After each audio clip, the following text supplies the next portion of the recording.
Shalom jemaat Tuhan, pada kesempatan ini kita kembali mempelajari dalam PIK ini serba-serbi Paskah. Serba-serbi Paskah. Mari kita berdoa. Mohon Roh Kudus urapi hamba-Mu dalam menyampaikan dan menjelaskan firman Tuhan. Kami berdoa bagi setiap kami yang mendengar dan menontonnya, kami semua dibimbing oleh Roh Kudus, Roh yang sama yang membimbing hamba-Mu. Terima kasih Tuhan, bicara kepada kami dalam nama Tuhan Yesus. Amin. Serba-serbi Paskah. 1 Korintus 15 ayat 13 sampai 14.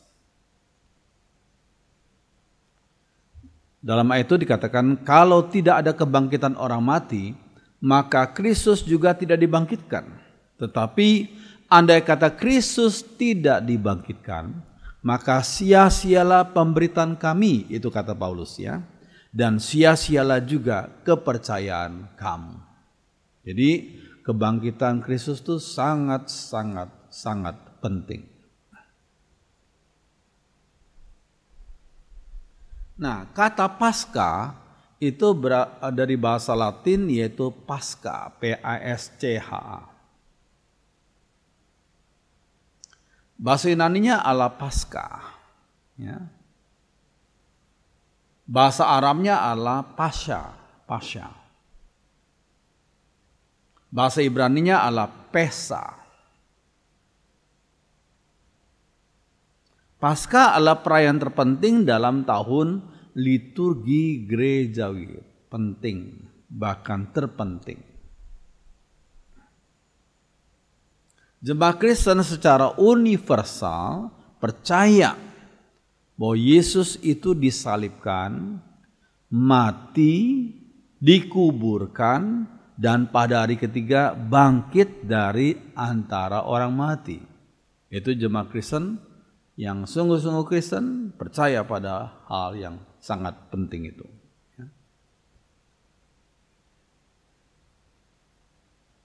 Nah, Paskah juga merujuk pada suatu masa di dalam kalender gereja yang disebut sebagai masa Paskah.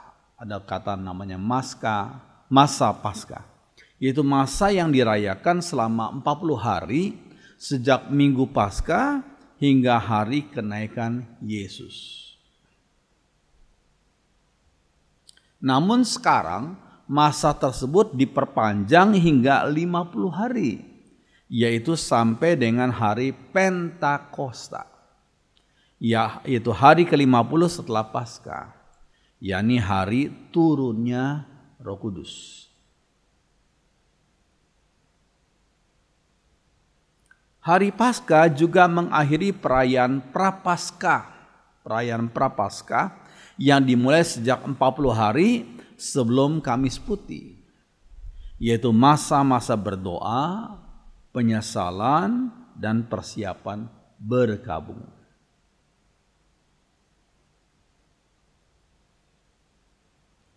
Matius 12 ayat 40 dikatakan, sebab seperti Yunus tinggal di dalam perut ikan 3 hari 3 malam, demikian juga anak manusia akan tinggal dalam rahim bumi 3 hari 3 malam. Itu kata Tuhan Yesus.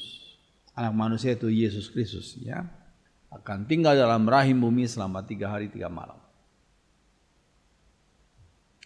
Sekarang pertanyaannya, apakah Yesus berada di kubur selama 72 jam, 3 kali 24 jam. Jadi apakah itu makna daripada 3 hari 3 malam itu? 72 jam. Apakah itu? Jawabannya tidak. Jadi makna 3 hari 3 malam itu bukan berarti 72 jam. Ya. Mengapa? Perhitungan hari orang Yahudi dimulai dari petang lalu pagi. Nah ini penting sekali. Perhitungan hari orang Yahudi dimulai dari petang lalu pagi. Petang dulu baru pagi. Misalnya saja statement jadilah petang dan jadilah pagi. Itulah hari pertama. Statement itu berulang-ulang disebutkan dalam Kejadian pasal 1. Jadilah petang dulu, dan jadilah pagi kemudian. Ya, statement diulang-ulang dalam Kejadian 1 itu. Jadi perhitungan hari kematian Yesus kita harus hitung sebagai berikut ini. Hari Jumat pukul 15 sampai 18, sekitar 18 gitu ya, itu disebut hari pertama. Pukul 15 waktu Yesus menyerahkan nyawanya sampai 18 itu hari pertama. Sabtunya pukul 18.01 Jumat malam sampai dengan pukul 18 Sabtu sore itu disebut sebagai hari kedua. Minggu pukul 18.01 sampai kira-kira subuh gitu ya, jam 4 pagi kira-kira. Itu hari ketiga. Itu perhitungannya demikian. Ya. Jadi bukan berarti 3 kali 24 jam, tapi perhitungan seperti itu. Sesuai dengan pemahaman orang Yahudi. Ya. Jumat pukul 15 sampai 18, Sabtu pukul 18.01 sampai 18, dan Minggu pukul 18.01 sampai 4 pagi. Oke. Mengapa tubuh Yesus harus berada di kubur selama 3 hari? Mengapa? Yang pertama, untuk membuktikan bahwa ia sungguh-sungguh mati dan tidak pingsan. Tuhan Yesus itu tidak pingsan tapi sungguh-sungguh mati. Jika hari itu juga Yesus bangkit, maka sebagian orang akan berkata, oh ia hanya koma atau pingsan. Yesus tidak mungkin hanya pingsan karena dia sudah kehabisan darah dalam penderitaannya. Sudah lihat itu dalam keempat Injil. Ya.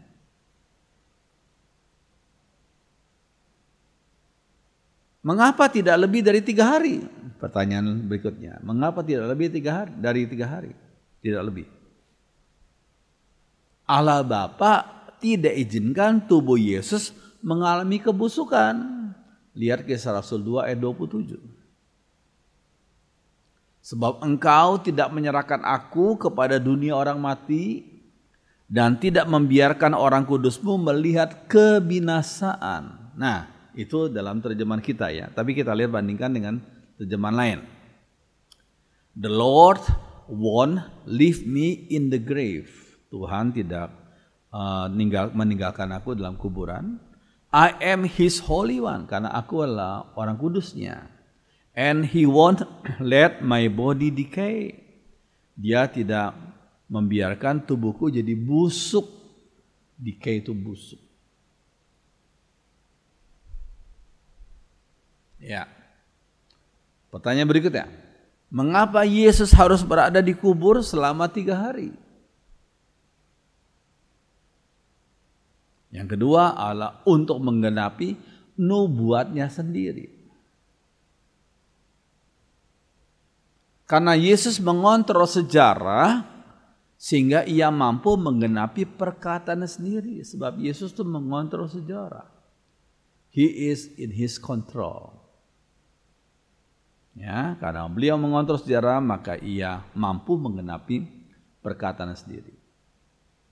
Matius 12 ayat 40. Sedangkan kalau kita bandingkan dengan manusia yang lainnya atau siapa atau nabi atau rasul, paling banter kita hanya berkata insya Allah, semoga Allah menghendaki.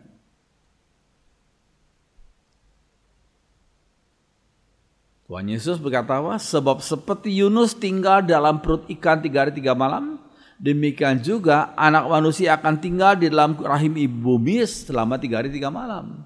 Dia tidak mengatakan dengan istilah insya Allah, tidak. Dia langsung mengatakannya dengan otoritasnya sendiri. Karena beliau adalah Allah. Ya.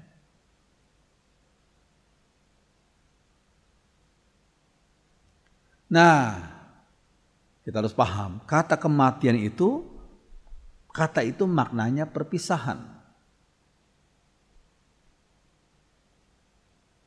Kematian jasmani adalah terpisahnya bagian jasmani dan bagian rohani dari manusia. Itu makna daripada kematian jasmani, yaitu terpisahnya bagian jasmani dan bagian rohani dari manusia. Kematian rohani adalah terpisahnya hubungan manusia dengan Allah Sang Pencipta. Kematian rohani itu terpisahnya hubungan manusia dengan Allah Sang Pencipta. Kematian kekal adalah terpisahnya hubungan manusia dengan Allah untuk selama-lamanya. Itu artinya kematian kekal. Jadi jangan lupa, kata kematian artinya terpisah, perpisahan. Oke. Di manakah roh Yesus berada selama tubuhnya diletakkan dalam kubur? Roh Yesus di mana ya? Waktu tubuhnya yang menjadi jenazah itu diletakkan dalam kubur. Lukas 23 ayat 43. Kata Yesus kepadanya, aku berkata kepadamu sesungguhnya hari ini juga. Ini kata Yesus kepada penjahat yang di sebelah kanan yang bertobat.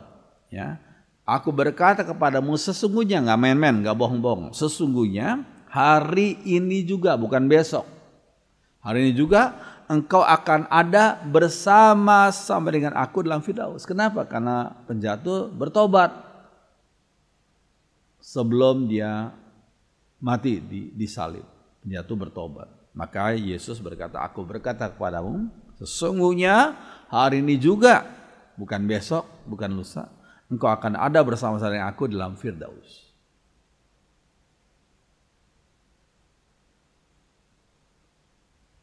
Nah, kata Firdaus itu adalah kata lain daripada surga.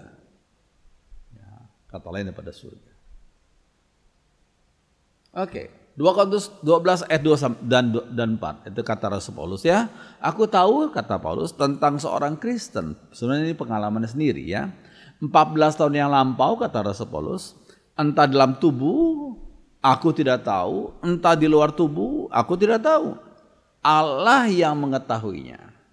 Orang itu tiba-tiba diangkat ke tingkat yang ketiga dari surga. Ke tingkat yang ketiga dari surga. Ia tiba-tiba diangkat ke Firdaus. Dan ia mendengar kata-kata yang tidak terkatakan, yang tidak boleh diucapkan manusia. Ini pengalaman Paulus yang khusus, yang spesial, yang sungguh-sungguh spesial dari Tuhan. Ya. Selama kematian tubuhnya, di manakah roh Yesus berada? Pertanyaannya, ya, selama tubuhnya mati, di mana roh Yesus berada? Jawabannya apa? Di Firdaus, yaitu di surga. Ya. Lalu pertanyaan berikutnya, jika Yesus sudah di Firdaus rohnya, bagaimana dengan perkataannya sendiri dalam Yohanes 20 ayat 17? Yohanes 20 ayat 17. Apa? Kata Yesus kepadanya, janganlah engkau memegang aku. Ini kata Yesus kepada Maria, ya. Kata Yesus kepadanya, janganlah memegangku, sebab aku belum pergi kepada Bapa. Tapi pergilah kepada saudaraku dan katakanlah kepada mereka bahwa sekarang aku akan pergi kepada Bapakku dan Bapamu, kepada Allahku dan Allahmu. Jadi Yesus dia berkata, aku belum pergi kepada Bapa. Tapi waktu Yesus mati, jadi kalau gitu rohnya berada di mana? Tubuhnya dikubur, rohnya berada di mana? Maksud daripada perkataan Yohanes 20:17 adalah Yesus belum naik ke surga dalam tubuh kebangkitannya. Itu. Jadi maksud daripada Yohanes 20:17 adalah Yesus belum naik ke surga dalam tubuh kebangkitannya. Tapi rohnya waktu mati ya sudah balik ke surga. Waktu bangkit ya rohnya bersatu dengan tubuh kebangkitannya. Dan dia bertemu dengan murid-muridnya lagi. Gitu ya. Selama sekian hari. selama 40 hari. Oke. Paskah merupakan salah satu hari raya yang berubah-ubah tanggalnya. Dalam kekristenan disebut dengan perayaan yang berpindah-pindah. Karena disesuaikan dengan hari tertentu.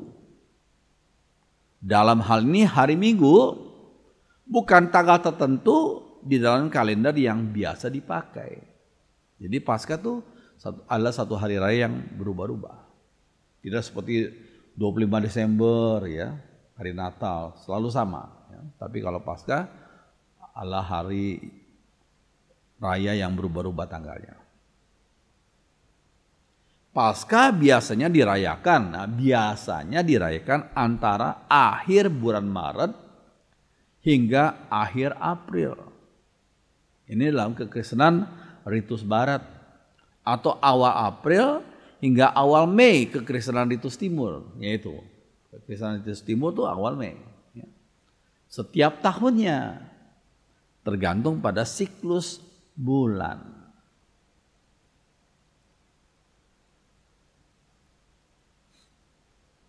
Minggu Paskah bukan perayaan yang sama, namun masih berhubungan dengan Paskah Yahudi. Bahasa Ibrani adalah Pesah dalam hal simbolisme dan penanggalannya. Dalam hal simbolisme dan penanggalannya.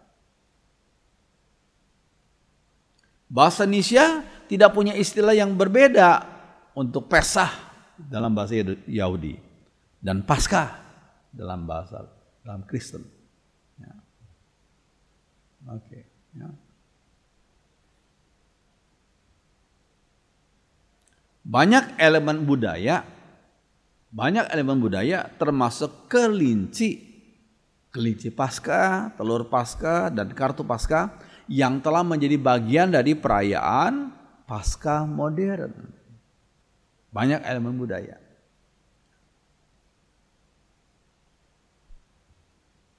Elemen-elemen di atas biasa juga digunakan oleh umat Kristen maupun non-Kristen. Ya, elemen-elemen di atas biasa digunakan oleh umat Kristen maupun non-Kristen. Setelah ratusan tahun gereja-gereja tidak mencapai kesepakatan, namun saat ini semua gereja telah menerima perhitungan Gereja Alexandria, sekarang disebut sebagai Gereja Koptik. Nah, ini salah satu bentuk gedungnya, ya, arsitekturnya. Ya. Mereka menentukan bahwa hari Paskah jatuh pada hari Minggu pertama setelah bulan purnama. Ya, Minggu pertama setelah bulan purnama Paskah.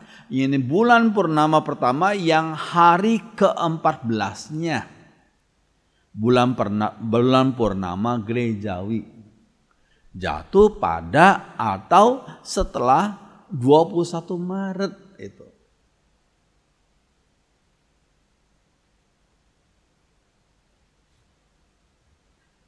Oke. Pada abad kedua para misionaris Kristen mendatangi suku Teotonik Roma Utara untuk menyebarkan agama Kristen. Supaya ajaran Kristen dapat diterima oleh penduduk lokal, maka para misionaris menggunakan adat istiadat penduduk setempat, yaitu salah satunya dengan mentransformasikan festival Easter ini supaya selaras dengan doktrin kekristenan. Mentransformasikan festival Easter supaya selaras dengan doktrin kekristenan. Kebetulan waktu pelaksanaan festival ini bertepatan dengan Paskah, yaitu kebangkitan Kristus.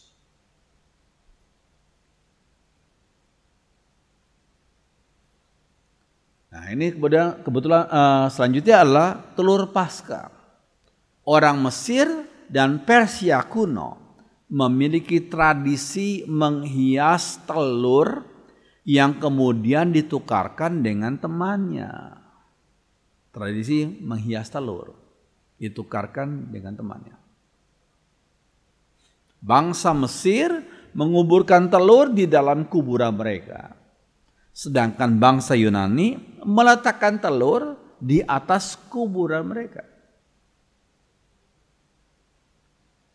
Sementara itu bangsa Romawi memiliki pepatah yang mengatakan semua kehidupan berasal dari telur. Itu pepatah mereka. Di kebanyakan kebudayaan, telur dianggap sebagai lambang kelahiran dan kebangkitan.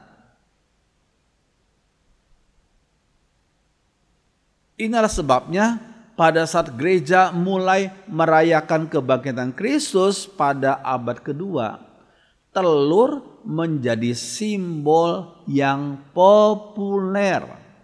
Jadi sejak abad kedua. Orang Kristen Mesopotamia lah yang memelopori membagikan telur kepada orang lain pada perayaan Paskah untuk mengingatkan kebangkitan Kristus. Untuk mereka mengingat kebangkitan Kristus, mereka membagikan telur. Itu orang Kristen Mesopotamia yang memeloporinya. Telur Paskah banyak dihias dengan menggunakan warna merah sebagai lambang darah Kristus. Sedangkan warna hijau merupakan lambang tunas-tunas baru yang mulai tumbuh pada permulaan musim semi.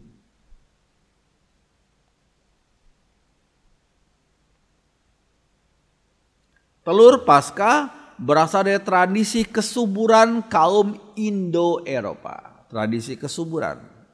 Telur adalah simbol musim semi. Ya, sudah lihat ya. Putih itu purity, kemurnian, innocence and birth. Tidak bersalah dan lahir ya. Warna kuning simbol daripada light, terang, purity, kemurnian, youth, masa muda, happiness, kebahagiaan, dan hospitality, tama-tama. Lalu warna coklat itu lambang daripada strength, kekuatan, endurance, tahan ya. Dan eternal sun, matahari yang kekal. Ya, warna hitam itu simbol daripada eternity, ya, kekekalan. Darkest, paling gelap. Time before the dawn, waktu sebelum terbenam ya. Sky, biru, ya, simbol daripada sky, langit, and its life-giving air, ya, udara yang memberikan hidup. And good health, kesehatan yang baik. Ya, warna hijau itu simbol daripada spring, musim semi, new growth, kehidupan yang baru, ya, pertumbuhan yang baru, dan hope, pengharapan. Dan merah lambang daripada happiness, kebahagiaan, happiness in life, kebahagiaan dalam hidup, hope, pengharapan, passion, ya semacam apa ya, semangat gitu ya, dan the sun, matahari. Itulah simbol dan warnanya ya. Oke. Pada masa silam di Persia, orang biasa saling menghadiahkan telur pada saat perayaan musim semi, yang bagi mereka juga menandakan dimulainya tahun yang baru. Pada abad-abad pertama kekristenan, tradisi ini sulit dihapus karena hari Paskah memang kebetulan jatuh pada setiap awal musim semi.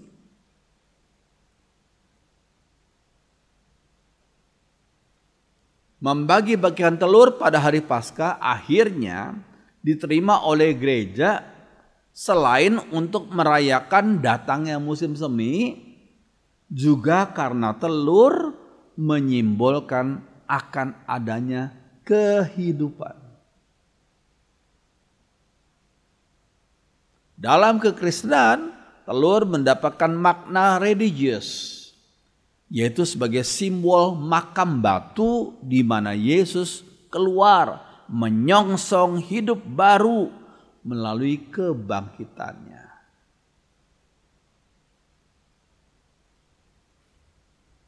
Ya, selain itu ada alasan yang sangat praktis untuk menjadikan telur sebagai tanda istimewa Paskah, yaitu karena dahulu telur merupakan salah satu makanan pantang selama masa pra-Paskah.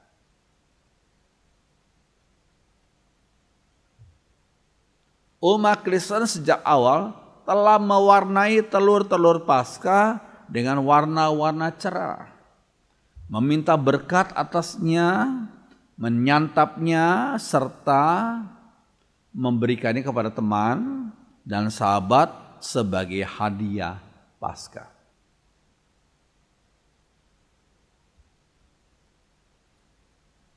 Pada abad pertengahan, menurut tradisi, telur-telur dibagikan pada hari raya Paskah kepada semua pelayan.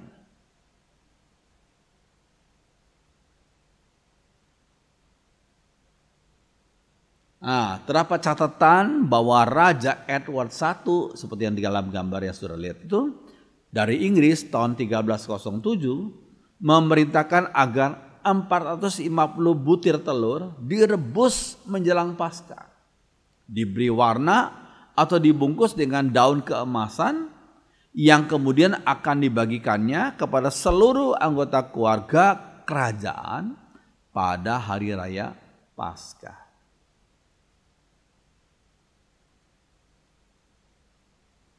Iya, telur Paskah biasanya dibagikan kepada anak-anak sebagai hadiah Paskah bersama dengan hadiah-hadiah lain. Sehingga berkembanglah berbagai macam pantun di Prancis, Jerman, Austria, dan Inggris, di mana anak-anak bahkan hingga sekarang menuntut telur-telur Paskah sebagai hadiah bagi mereka.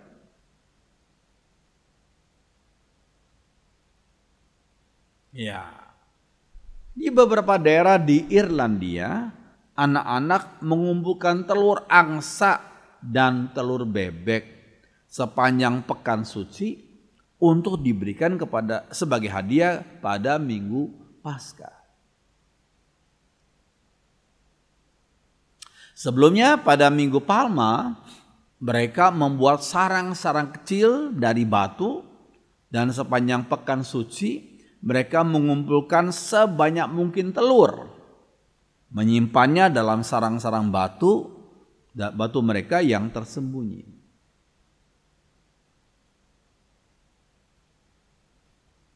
Pada Minggu Paskah, mereka memakan semuanya, membaginya pada anak-anak lain yang masih terlalu kecil untuk mengumpulkan telur-telur mereka sendiri.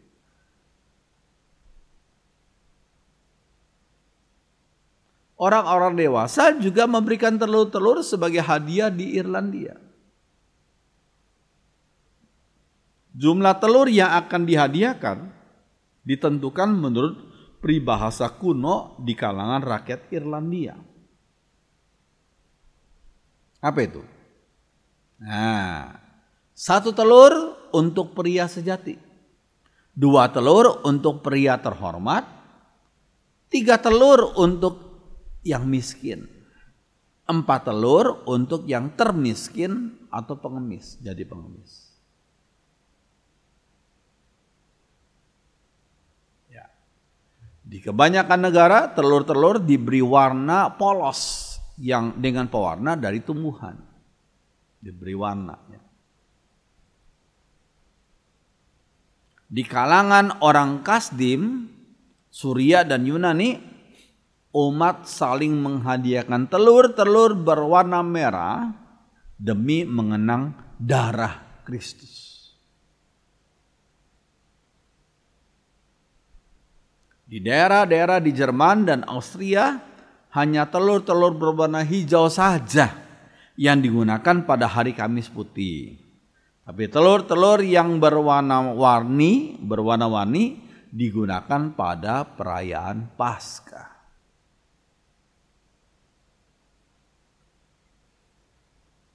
Orang-orang Slavia membuat pola-pola istimewa dengan emas dan perak.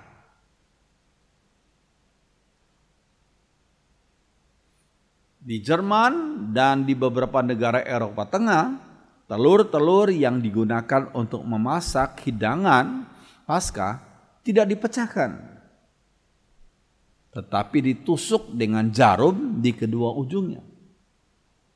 Lalu isinya dikeluarkan dengan meniupnya ke dalam mangkok. Kulit-kulit telur kosong diberikan kepada anak-anak untuk digunakan dalam berbagai macam permainan Paskah.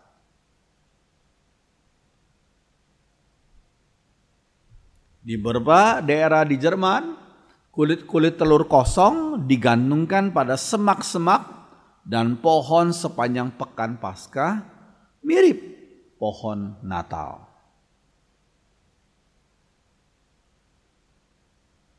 Orang-orang Armenia menghiasi kulit telur kosong mereka dengan gambar-gambar Kristus yang bangkit, Bunda Maria, dan gambar-gambar religius lainnya untuk diberikan kepada anak-anak sebagai hadiah Paskah.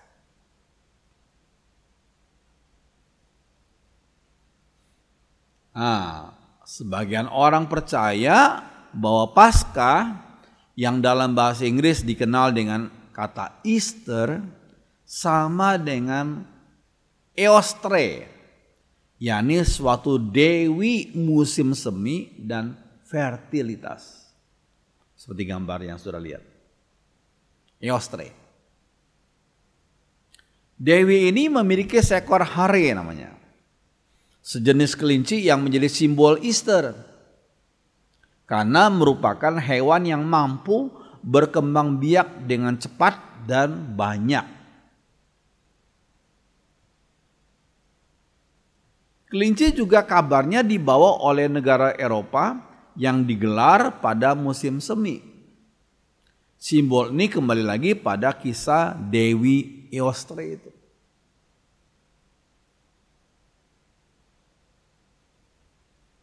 Imigran Jerman yang tinggal di Pennsylvania pada tahun 1700-an juga membawa tradisi kampung halaman mereka mengenai kelinci.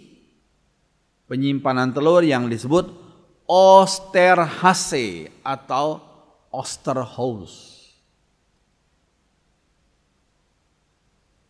Sedangkan telur sendiri biasanya dianggap sebagai kelahiran baru atau keberlanjutan hidup. Hal ini mewakili momen kebangkitan Yesus Kristus setelah disalib.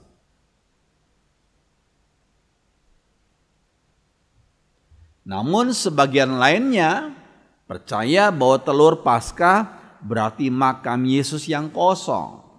Awalnya dicat dengan warna merah sebagai simbol dari darah Yesus yang disalib.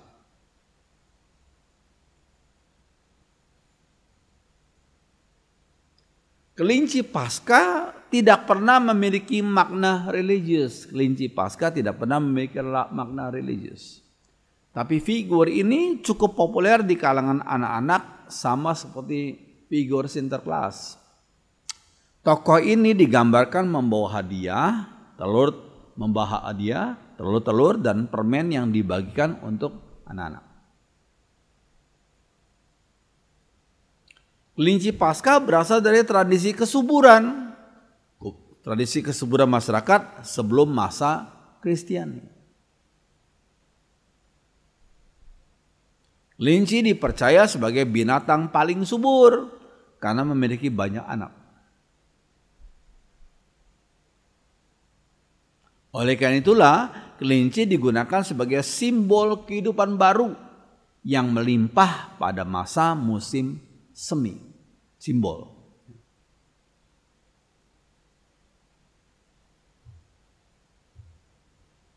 Seiring berjalannya waktu, telur dan kelinci ini akhirnya banyak dijadikan tradisi unik oleh umat Kristiani. Sebagian dari mereka ada yang menghias telur dengan kreativitas tinggi, bahkan ada juga yang menekuni seni menghias telur dengan sangat cantik. Warga Mesir dan Persia kuno juga menghias telur saat Paskah untuk ditukar dengan sesama teman. Orang Kristen Mesopotamia lah yang dipercaya sebagai pelopor tradisi membagikan telur sebagai peringatan kebangkitan Yesus. Orang Kristen Mesopotamia yang menjadi pelopornya. Ya.